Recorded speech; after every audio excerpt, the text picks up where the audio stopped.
After the silence of judgment, something begins that humanity had not seen for a long time: change in the direction of mercy. The same waters that once covered the entire earth now begin to move differently, as if creation itself is remembering its original order. The flood is no longer rising, it is receding. Mountains slowly reappear, and the earth begins to breathe again after being submerged for months. Inside the ark, Noah waits, not knowing how long this transition will take. There are no signs of panic, now only anticipation. The world that was once completely erased beneath water is slowly returning in fragments. This is not just the end of a disaster. It is the beginning of restoration. God had judged the corruption of humanity, but now he begins to reveal something deeper. Judgment is not the final word.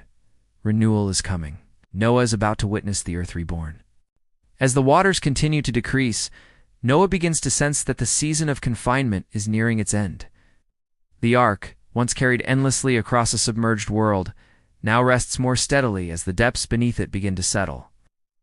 The movement of water becomes less violent, more controlled, as if creation is returning to stability. Noah cannot yet see dry land clearly, but he understands that something is changing. In obedience, he begins to send out birds to test the condition of the earth. The first attempts bring no clear sign of restoration, but he continues patiently. This moment reveals something powerful about Noah's character. Even after surviving judgment, he does not act impulsively. He waits for confirmation. His faith is not only demonstrated in building the ark, but also in waiting for God's timing after the flood. Restoration is beginning, but it requires patience before it becomes visible. Eventually, the signs become clearer. The birds Noah sends out begin to return differently, carrying evidence that life is slowly re-emerging. Then comes a moment of hope. Dove returns with a fresh olive leaf in its beak. This small sign carries enormous meaning. It is the first clear indication that the earth is no longer fully covered in judgment. A new life. Inside the ark, this moment shifts everything emotionally. The flood that once represented total destruction now begins to transform into a memory of survival. Otto understands that God has not abandoned the world, he has renewed it. The same earth that was judged is now being restored. Yet Noah still does not rush out. He waits, listening for God's instruction. Restoration, like judgment, must also follow divine timing. What began as global destruction is now slowly becoming global renewal, and Noah stands at the center of this transition between two worlds. As time continues, the waters finally reach their lowest point, and the ark comes to rest on the mountains of Ararat. For the first time in months, the movement beneath Noah's feet feels stable rather than drifting. The endless motion of the flood has ended, and silence replaces the violent sound of rushing waters. Outside, the earth is no longer completely hidden. Mountain peaks and landforms begin to reappear, revealing a world that has been reshaped by judgment and now awaits restoration. Inside the ark, Noah remains patient, not rushing to exit until God gives direction. This pause is important because it shows that even when circumstances improve, obedience still requires waiting. The ark resting on solid ground symbolizes transition. Judgment has ended, but new life has not yet fully begun. Noah's position between two worlds, the old world that was destroyed and the new world that is still forming under God's guidance. After a long period of waiting, God finally speaks to Noah, instructing him to leave the ark together with his family and all living creatures. This moment marks one of the most significant transitions in biblical history. The door that once sealed judgment now opens into restoration. Noah steps onto the earth again, but everything he sees has changed. The world he once knew is gone, replaced by a renewed creation, washed clean by water. The air feels different, the ground is new, and silence covers the land. Yet Noah does not respond with confusion or fear. He responds with worship. His first action after leaving the ark is not rebuilding society or exploring the land, but building an altar to God. This reveals his understanding that survival alone is not enough. Gratitude and reverence must follow deliverance. Noah acknowledges that his preservation was not by chance, but by divine mercy and instruction. After offering worship, God establishes a covenant with Noah, marking a new chapter in human history. This covenant is not only with Noah and his family, but with all future generations and every living creature on the earth. God promises that he will never again destroy the earth with a flood in this way. This promise introduces stability into a world that has just experienced complete reset. As a sign of this covenant, God places the rainbow in the sky, a visible reminder of mercy, promise, and divine faithfulness. The rainbow becomes more than a natural phenomenon, becomes a symbol of hope, connecting heaven and earth.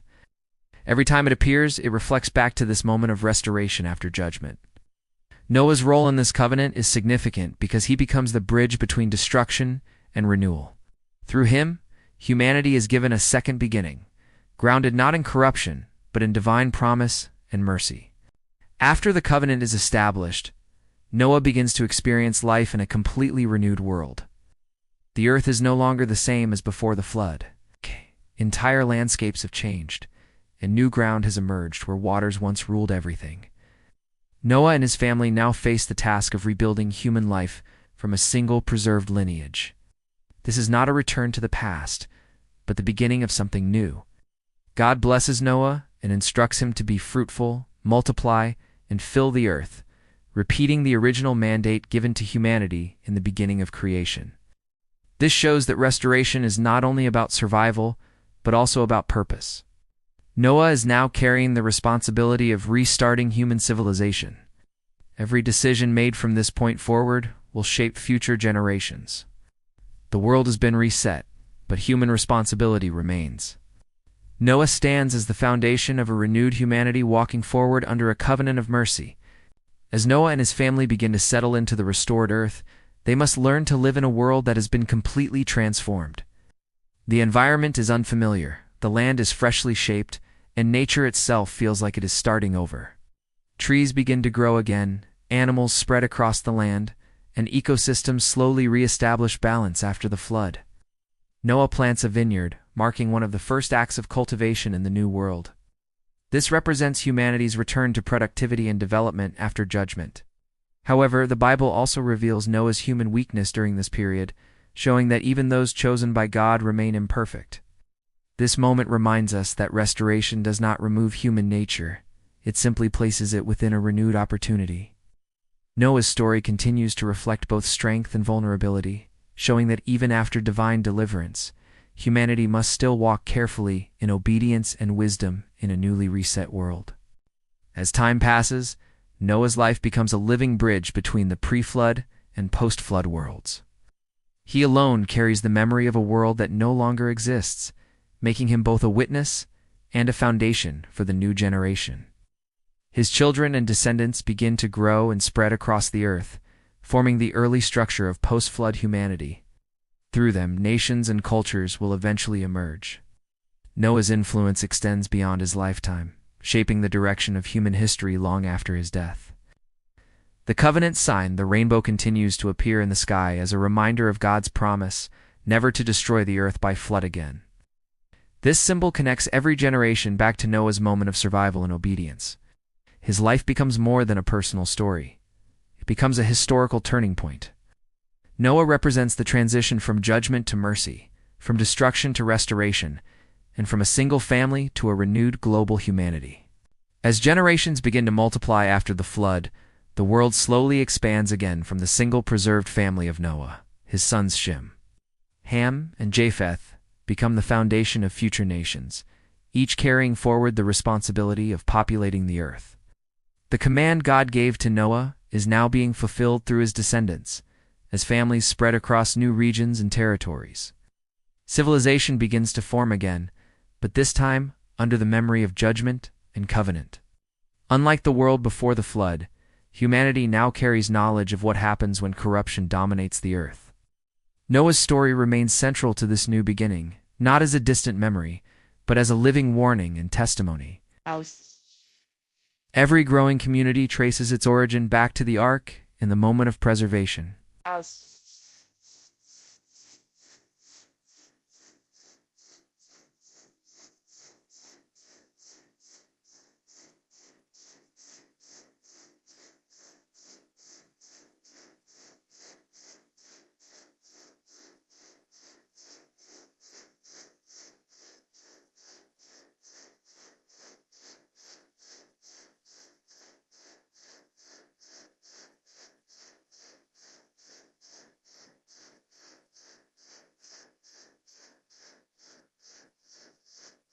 An answer to Saban Prowl, Semsize the Revalicaya. From a single family, God is once again shaping the future of humanity across the renewed world. Despite being the chosen vessel of preservation, Noah's life also reflects the reality of human imperfection. The Bible records a moment in his later years where he plants a vineyard, drinks its wine, and becomes exposed in a vulnerable state. This moment is often misunderstood, but it reveals a deeper truth about humanity after restoration. Even those who walk with God still carry human weakness. Noah is not portrayed as a flawless figure, but as a faithful man who still depends on God's grace. His life contains both extraordinary obedience and human limitation. This balance makes his story more relatable and powerful, because it shows that righteousness is not about perfection, but about direction. Noah's legacy is not diminished by his weakness. Instead, it highlights that divine purpose is carried through imperfect people. Even after surviving judgment and leading humanity into a new world, Noah remains fully human, still needing grace, humility, and dependence on God. As Noah's life draws toward its later chapters, it becomes a living connection between two worlds, the world before the flood and the world after restoration. Few people in history carry such a unique position of memory and experience. He witnessed the corruption of humanity, the warning of God, the construction of the ark, the flood itself, and the renewal of the earth. His testimony spans judgment and mercy, destruction and rebirth. Through him, future generations learn that history is shaped not only by events but by obedience to God's instruction. Noah's story becomes a foundation for understanding divine justice and divine mercy working together. Even after his death, his influence continues through his descendants and through the covenant God established with him. The rainbow remains in the sky as a perpetual reminder of that promise. Noah's life ultimately stands as a testimony that obedience preserves legacy and that faithfulness can shape the entire future of humanity across generations. As humanity continues to expand across the renewed earth, the memory of the flood begins to shape how early civilizations understand God, judgment, and survival. Noah's story is passed down orally through generations, becoming the foundation of ancient awareness about divine justice.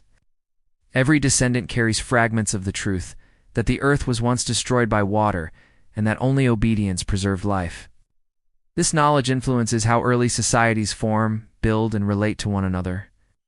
Even though time begins to blur details, the core message remains powerful. Disobedience leads to destruction, but obedience leads to preservation. Noah's family tree becomes the origin of multiple nations, spreading across regions and forming the earliest structures of post-flood civilization. Yet beneath all this expansion lies a shared memory of the ark. It becomes more than history, it becomes identity. Humanity now exists with both opportunity and responsibility, shaped forever by the man who walked with God through judgment.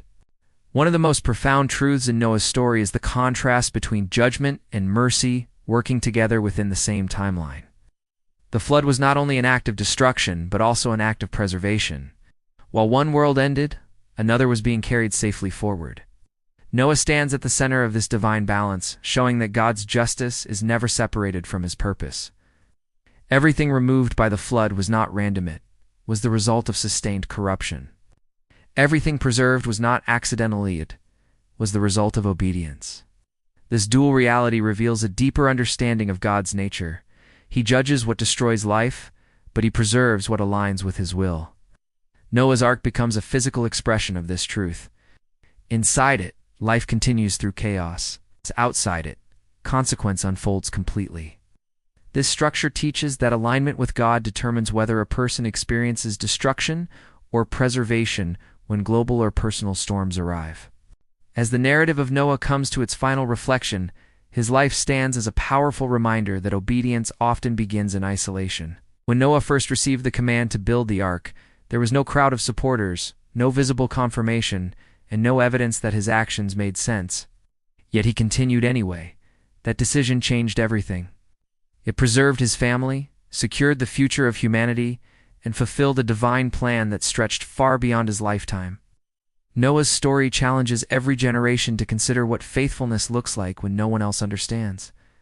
His obedience was not based on agreement from others, but on trust in God's word. Today, his legacy continues to speak across time, reminding us that the most important decisions are often made long before the results are visible.